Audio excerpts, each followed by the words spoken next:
జోష్ queens కిటీలో group game winners అన్నమాట తీసుకుంటాం. మా అందరికి కాంప్లెక్స్ లో రేపటి కోసం ఏదిన్నా రేపటి కోసం.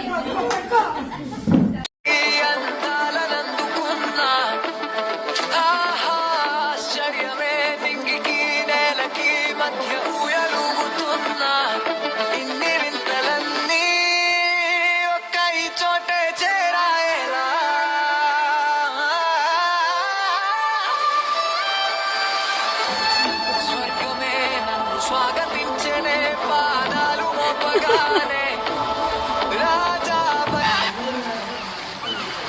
అబ్బబ్బ తీరిపోయే